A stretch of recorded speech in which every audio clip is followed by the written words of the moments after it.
E aí pessoal do VEC, tudo certo? Bem-vindos à VECMoon. Na aula de hoje nós vamos fazer uma pausa na nossa trajetória. Nós já vimos aqui como se deu a consolidação do Estado-nação, já vimos as teorias das relações internacionais e também como se deu a criação da ONU e quais são as perspectivas dessa organização. Mas por que nós estamos abordando esses temas aqui? Lá no primeiro vídeo eu apontei que essa playlist ela é voltada para oferecer conteúdo e material para aqueles estudantes que pretendem participar de simulações da ONU ou então para aqueles que já participam e pretendem aprofundar os seus conhecimentos. Na aula de hoje, então, eu vou explicar como funciona o modelo da ONU, quais são as regras e procedimentos para você participar de uma simulação. E se você tiver alguma dúvida, claro, deixe nos comentários que eu vou tentar responder todos vocês. Vamos lá? As Model United Nations, ou então simulações da ONU, ou ainda modelos da ONU, são nada mais do que um evento em que os participantes vão simular organismos internacionais e discutir tópicos da agenda internacional, com o objetivo de encontrar soluções para essas problemáticas. Dessa maneira, cada participante representa um país ou um organismo internacional, e as discussões elas vão ser mediadas por uma mesa diretora.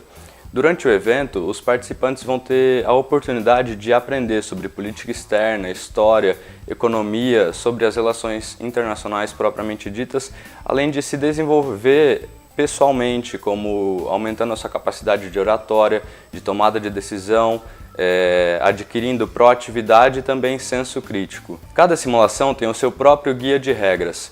O que eu busquei fazer nesse vídeo foi reunir os pontos em comum desses guias e trazer aqui para que vocês tivessem um panorama do que é uma simulação. E para quem já simulou, é muito importante também relembrar esses tópicos. Então vamos começar pelo início das sessões. Uma regra que se tem nas simulações é que as sessões só são iniciadas quando nós temos o quórum de 1/3, ou seja, quando 1/3 das delegações do comitê estão presentes. E aí as delegações elas podem se declarar presentes ou presentes votantes. Se elas se declararem presentes votantes, elas são obrigadas a votar contra ou a favor em qualquer questão que for colocada em pauta. Nas votações nós temos maiorias simples e maiorias qualificadas. Dependendo da questão a ser votada, por exemplo, uma questão procedimental, uma moção, vai ser usada maioria simples, que seria metade do comitê mais um voto. Agora, se for, por exemplo, uma questão substancial, a proposta de resolução, por exemplo, será utilizada a maioria qualificada, em que são necessários 2/3 do comitê para você aprovar a proposta. Além disso, nós temos os discursos, que tem um tempo pré-definido de 1 ou 2 minutos, mas que pode ser alterado por meio de uma moção. Calma, eu já vou explicar o que é uma moção. Os discursos eles podem ser feitos através da lista de oradores, em que a delegação que desejar se pronunciar ela vai sinalizar a mesa diretora e vai ser incluída na lista, até que chegue a sua vez de se pronunciar. Além disso, nós temos o debate moderado, em que a mesa diretora vai escolher as delegações que vão se pronunciar, e o debate não moderado, em que as delegações podem circular livremente pelo comitê sem mediação da mesa diretora. Esse tipo de debate é muito bom para se redigir documentos. E uma informação adicional ainda é que tanto o debate moderado como o debate não moderado, eles têm um tempo determinado e eles precisam ser votados através de uma moção. As moções, então, elas são pedidos dos delegados para alterar de alguma maneira a estrutura ou o andamento das discussões. Na maioria das vezes, as moções precisam ser votadas. Por exemplo, as moções elas são necessárias para você introduzir o debate moderado ou não moderado, para você adiar ou fechar sessões, para você alterar o tempo de discurso, ou então ainda para você fazer alguma consulta informal sobre a posição de um país. Além do termo moção, nós temos uma outra palavra muito utilizada durante as simulações, que são as questões. As questões são levantamentos dos delegados para questionar a mesa diretora em relação a algum fato. Diferente das moções, as questões elas não precisam ser votadas. Nós temos 3 tipos de questões. Nós temos a questão de dúvida, que ela pode ser levantada quando algum delegado tiver dúvidas sobre o tema do comitê, sobre as regras do debate ou então sobre questões administrativas da simulação. Nós temos a questão de ordem, que é levantada para questionar erros procedimentais da mesa diretora. E por último, nós temos a questão de privilégio pessoal, que é quando há algum desconforto por parte dos delegados ou em caso de alguma ofensa pessoal. Bom, tratado então sobre alguns termos e algumas regras da simulação, vamos falar sobre os documentos, que são também uma parte muito importante das simulações porque é onde nós vamos registrar todos os nossos avanços. O primeiro documento que vocês vão ter contato quando forem simular é o documento de posicionamento oficial, também conhecido como DPO. Cada simulação estabelece um modelo de DPO e esse documento é muito importante porque é nele que os delegados vão se posicionar diante do tema que vai ser debatido, de acordo com as diretrizes políticas, econômicas e sociais do país que eles vão representar. Já durante as sessões da simulação, um outro termo muito utilizado são os documentos de trabalho. Os documentos de trabalho são documentos sobre qualquer assunto. Eles vão, na verdade, registrar as posições e as atividades do comitê. Para se tornar um documento de trabalho válido, ele deve ser apresentado à mesa diretora e reconhecido por ela.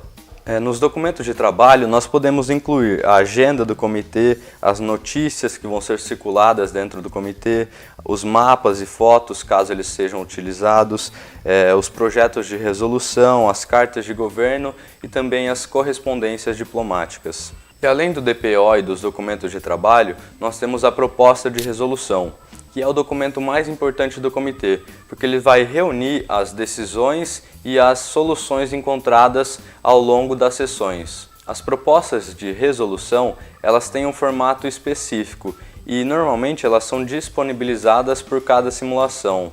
E vale ressaltar ainda que para uma proposta de resolução ser votada, ela precisa ter um número mínimo de signatários, ou seja, não adianta você escrever uma proposta de resolução e apresentar para a mesa porque isso não vai ser aceito. Para votar as propostas de resolução, pode ser adotada a maioria simples ou qualificada, depende dos critérios adotados pelo comitê. Além disso, a proposta ela pode ser subdividida em partes, mas para isso é necessária uma moção para divisão da proposta. E a votação ainda ela pode ser feita por lista de chamada ou registrada, que é quando as delegações levantam a plaquinha e votam a favor ou contra. Outras 2 situações bastante comuns durante as simulações são as crises e as intervenções. As crises acontecem quando alguma questão é colocada como urgente, ou seja, ela deve ser passada à frente das discussões que o comitê está tendo naquele momento, de modo que eles resolvam a crise para que eles consigam dar continuidade às suas discussões. E nós temos também as intervenções, que podem ser subdivididas em 2 tipos. Quando os próprios delegados solicitam o parecer de alguma organização ou algum país que não está presente no comitê, ou pode ser uma intervenção não prevista, que é quando alguma pessoa, alguma organização ou algum país, ele surge no comitê e dá alguma notícia que pode criar uma crise ou de alguma maneira vai impactar as discussões daquele comitê. E por último, mas não menos importante, vale ressaltar que os delegados devem ficar atentos aos códigos de conduta de cada simulação. Bom pessoal, eu busquei destacar aqui, como eu disse lá no começo do vídeo, os principais pontos em comuns dos guias das simulações aí Brasil afora. Mas, para tudo isso ficar mais claro para vocês, só simulando mesmo. É o conselho que eu deixo para vocês. E eu aproveito então para pedir o like de vocês, peço para vocês compartilharem esse vídeo com seus amigos que simulam ou então com aqueles que pretendem simular. E peço também para vocês conferirem a página do VEC lá no Apoia-se, porque o seu apoio vai ser muito importante. E por se tratar de diplomacia, cuide bem dos seus inimigos.